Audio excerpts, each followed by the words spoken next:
ఈరోజు జరిగినటువంటి శంకుస్థాపన కార్యక్రమం 25 కోట్ల రూపాయలతో బృహత్తరమైనటువంటి ప్రాజెక్టుకి సంబంధించి అలాగే ఉపాధి అవకాశాలు ఏ విధంగా ఉండబోతున్నాయి, ప్రభుత్వం తరపున ఈ యొక్క ప్రాజెక్టుకి ఏ రకమైనటువంటి సహాయ సహకారాలు ఉంటాయనేది స్థానిక ఎమ్మెల్యే రామాంజనేయులు సార్ ఉన్నారు. ఆయనతో మాట్లాడి మరిన్ని వివరాలు తెలుసుకునే ప్రయత్నం చేద్దాం. సార్ నమస్తే సార్. ఈ యొక్క 25 కోట్ల ప్రాజెక్టు చాలా బృహత్తరమైంది. దీనికి ప్రభుత్వం తరపున ఏ రకమైనటువంటి సపోర్ట్ ఉండబోతుంది? ప్రభుత్వం వైపు నుంచి అన్ని రకాల సపోర్ట్ ఉంటుంది. ఎందుకంటే ఇది వ్యవసాయ ఆధారితమైనటువంటి ప్రయోజనాలు ఇచ్చేటటువంటి ప్రాజెక్టు. ఇప్పుడు వ్యవసాయమే దండగా, వ్యవసాయం నష్టంతో కూడుకున్నది, ఈ వ్యవసాయాన్ని వదిలేసి ఏదైనా మనం వేరే ఉద్యోగాలు చూసుకుంటాము అనేటువంటి ఒక ఆలోచన ఈరోజు వ్యవసాయదారుల పిల్లల్లో వచ్చేసింది. సో అలాంటి ఆలోచన తప్పు. వ్యవసాయంలోనే మనము ఒక ఇండస్ట్రీని సృష్టించవచ్చు. ఫార్మ్ మెకనైజేషన్ చేయడం వల్ల అధిక ఉత్పత్తి చేయొచ్చు, ప్రపంచ మార్కెట్లో మన ప్రోడక్ట్కి మంచి రేట్లు తీసుకురావచ్చు అన్నటువంటి ఒక ఆలోచనని ఇవ్వడం అన్నది గొప్ప విషయం. సో అందులో భాగంగానే ఫార్మ్ మెకనైజేషన్లో డిఫరెంట్ టెక్నాలజీస్ ఉన్నాయి. ట్రాక్టర్తో మొదలుకొని డ్రోన్ వరకు, మళ్ళీ ఇంకా కొంత గ్రేడింగ్ వరకు ఇవన్నీ కూడా ఉన్నాయి. సో వాటన్నిటిని కూడా ఇక్కడ ఒక రీసెర్చ్ సెంటర్ లాంటిది ఏర్పాటు చేసి రైతు పండించేటటువంటి పంట అధికంగా పండించాలి, పండించిన దానికి అధిక ధర రావాలన్నదే దీనికి ఉన్న కాన్సెప్ట్. కాబట్టి తప్పకుండా ప్రభుత్వం ద్వారా ఈ ప్రాజెక్టుకి అన్ని విధాల సహాయ సహకారాలు అందుతాయి.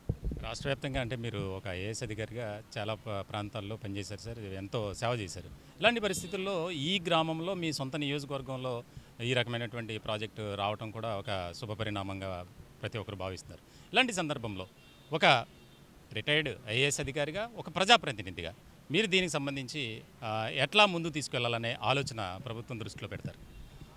నాకైతే చాలా సంతోషంగా ఉంది. ఎందుకంటే ఒక ప్రభుత్వం ఏర్పడిన 5 నెలల్లోనే ఒక పరిశ్రమ రావడం, దట్టు కాకుమాన్ లాంటి ఒక రకంగా చెప్పాలంటే రూరల్ విలేజ్, ఒక అటువంటి విలేజ్లో మరి ఇక్కడే పుట్టి పెరిగినటువంటి ప్రసాద్ గారి ద్వారా 25 కోట్ల రూపాయలతో ఇక్కడ ప్రాజెక్ట్, ఇది ఒక 25 కోట్లు అనేది ఒక బిగినింగ్.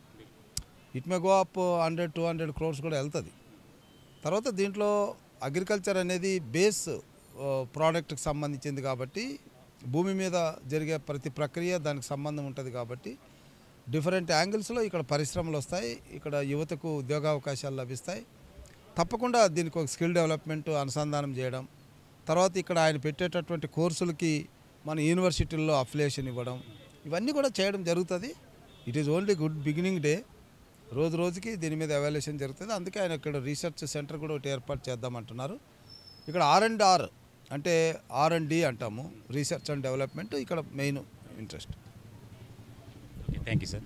మొత్తానికైతే స్థానిక ఎమ్మెల్యే రామాంజనేయులు గారు చెప్పేది ఒకటే, ఈ యొక్క ప్రాజెక్టుకి సంబంధించి ప్రభుత్వం తరపున చాలా కీలకమైనటువంటి సపోర్ట్ ఉంటుంది. అలాగే ఏదైతే 25 కోట్ల రూపాయలతో ఆగటం కాదు, ఇది 200 కోట్ల రూపాయల వరకు మేము తీసుకువెళ్తాం. దీనికి సంబంధించి స్కిల్ డెవలప్మెంట్తో అనుసంధానం చేసి యువతకు ఉపాధి, అలాగే రైతుకు ఒక మంచి కాన్సెప్ట్తో మేము ముందుకు వెళ్ళాలని ఒక నిర్ణయం తీసుకున్నామని స్థానిక ఎమ్మెల్యే రామాంజనేయులు గారు చెప్తున్నారు. కెమెరా పర్సన్ సాయితో రవీంద్ర, నెంబర్ 1 న్యూస్.